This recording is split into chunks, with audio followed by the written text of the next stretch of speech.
What's up, VC? Eric here to participate in one of the many vinyl tags. I don't know how interested I am in participating in this year's vinyl tag, or I should say last year's vinyl tag. I think it came out like early December. I love that it'll bring members of the VC together, but it didn't thrill me that much, and it just felt out of place. Vinyl tags are for the year of, so that's last year's news, and I'm on this year's news. So, and I thought I'd participate in this particular vinyl tag, the garage vinyl tag, because one, it's one of the niches I really enjoy within music. Evidenced by the first few records I showed in my last video. If you didn't see that, no need to watch the whole thing, but if you're a garage person, the first couple might intrigue you. Alright, but this interests me, and then also gives me a chance to rub elbows with familiar friends and also meet some people.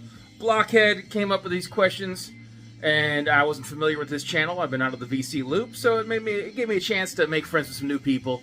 I've watched his video for the questions, and my brother Cosmic Brian. So I peeped out his video, and I saw Richie did it, and so I said, you know what, that's enough. I want to participate in this. So let's get straight into it. The spin in the background, very appropriate. Probably the best known garage comps, Back from the Grave. So this one happens to be Volume 5, so that's the spin in the background. Alright, the other thing is, usually when I share a little bevy, I try to get something that's commercially accessible, so that, you might want to partake in something I'm partaking in. But this right here is a local peach moonshine sipping cream. And so, unfortunately, it's something you can't get, but it was made in a garage, so it seemed appropriate for the Garage Rock tag, and it's freaking equally delicious and dangerous. One sippy sip for me tonight. Alright, straight into these 6 questions. Cheat sheet ahead. Now, this first question, show album from 1965. I haven't watched these videos yet, but I assume you're going to see a lot of Angry Them and Sonics. And that's pretty cool, because we can, celebrate something we all have in common. But I'd figure I'd go this route. Now, Yardbirds are probably more, British rock, blues rock type business. But this rave up is what it is colloquially called. But having a rave up with the Yardbirds, this rave up style, a little bit more gritty, a little bit more rockin', I think is pretty dope. You're a Better Man Than I, one of my very favorite Yardbirds tracks. Heart Full of Souls on here, big hit, really clean copy. So, 1965, I figured I'd show this one because, I don't know, some people might argue it's on the fence, but I'm showing it because I think it might not be super common within this tag.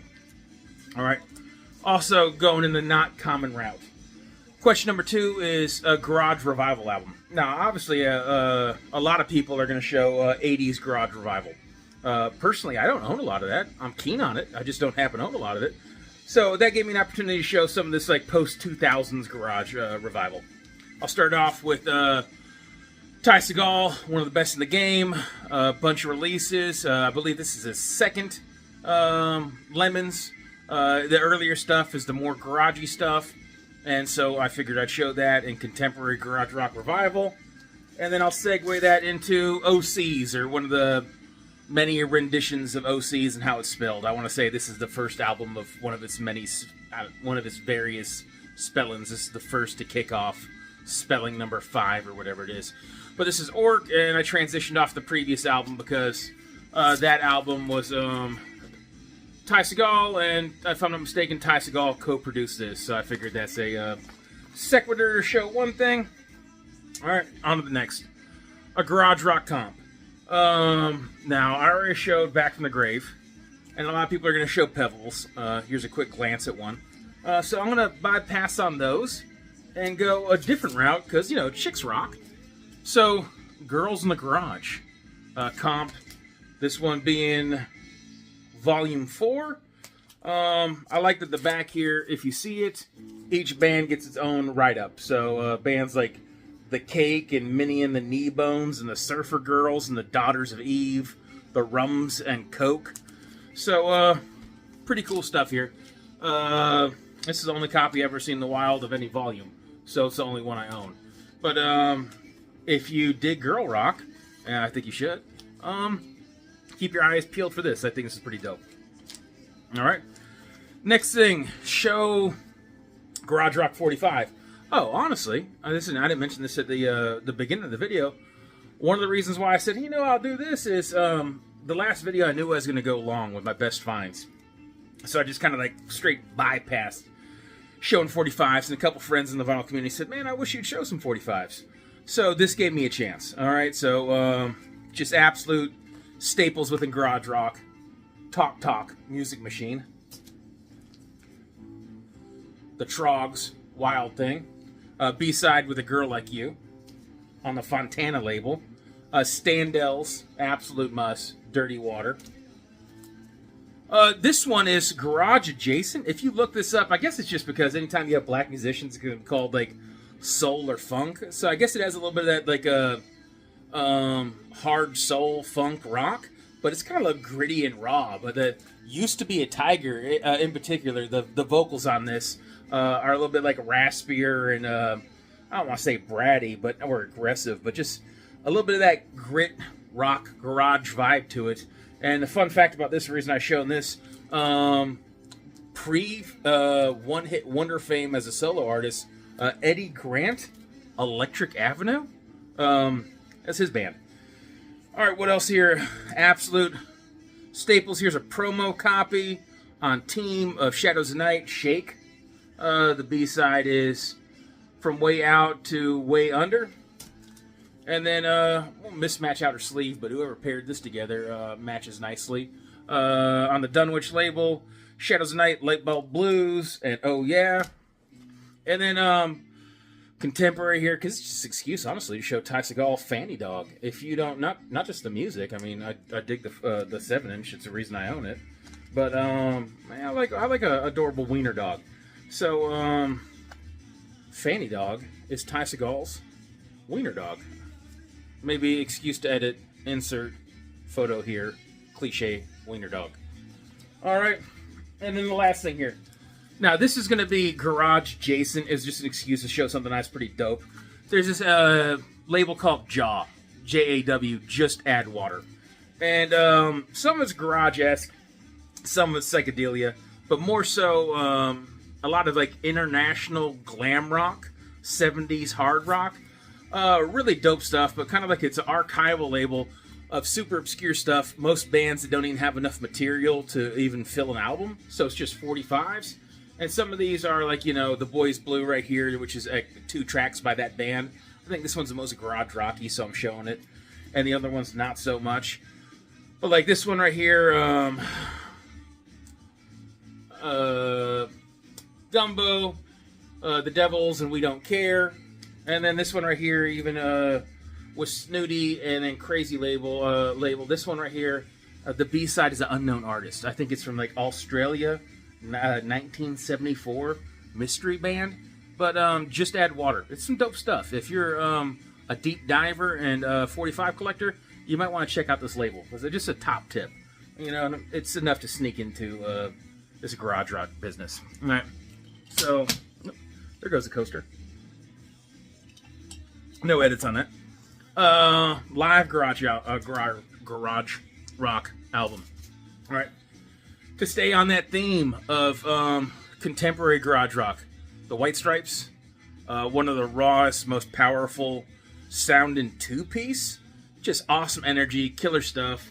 This is from the Vinyl Vault collection. This is from Vinyl Vault collection number 50. Complete with all the posters and paired 45 and all that goodness. And let me take a split second to show. Ooh, fancy color Prepsons. But the Detroit Institute of Arts, November 2nd, 2001, live album. Show a garage rock reissue. As much as there are dope things out there that everyone should know, and it's cool that they exist on vinyl now, because the old ones are so hard to find. Like, example here, 1 second, let me go off a side note. I'm going to catch a repress of this. So this is an original. The jacket's beautiful. There's 3 gouges on it that I thought were going to be superficial, and they ruined the play. They're hard ticks, and it sounds really rough. So this is one I'm going to probably have to catch on repress. But, you know, everyone knows the Shadows of Night. You know, Gloria is just absolute I don't want to say cliche, but a staple for a reason in garage rock music. So as cool as it is to show something like, that pairs well with that, I figured I'd show some more, I don't want to say esoteric, but maybe a deeper cut of stuff that people need to discover. Los Yorks, 67, Peruvian garage rock, killer stuff. So as much as we want to celebrate the Sonics and Angry Them and all these other things that got reissues that you should deep dive into and yada yada yada, hey, try something from around the world. This is dope stuff if you're not familiar with it. I put this on my Instagram once upon a time ago with a write-up on it with more detail and a sound clip. Or just look it up on YouTube. You don't need my Instagram for information on that. Next thing, also, reissue. I don't think originals are insanely expensive, but they're not super easy to find. You're probably going to buy them online. And it's going to cost way more than the $20 or less for this. This is the Henchman 90s revival garage rock.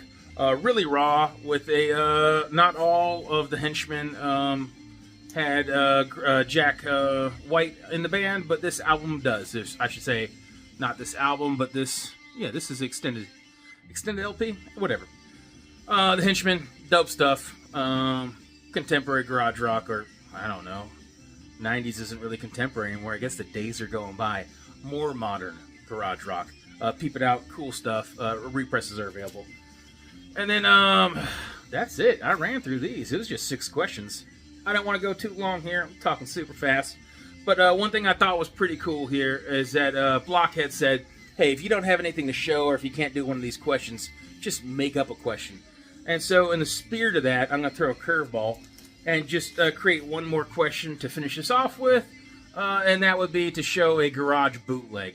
So I think early Who, something along like My Generation, Boris the Spider, that era of the Who is definitely garage rock. So here is a Live at the Fillmore East Who bootleg. Just for shits and tickles and to finish things off. But I might get in the mix on another not vinyl tag, but still vinyl tag subgenre vinyl tag in the near future. Or maybe I'll do a Fresh Finds or come up with something else. But I want to keep this one fairly short and just have an excuse to keep in touch with the vinyl community. If you've made a garage vinyl tag, hit me up. I'm going to try to watch these all independently. But if you watch this and you made one, just, man, leave a comment so I make sure I don't miss you.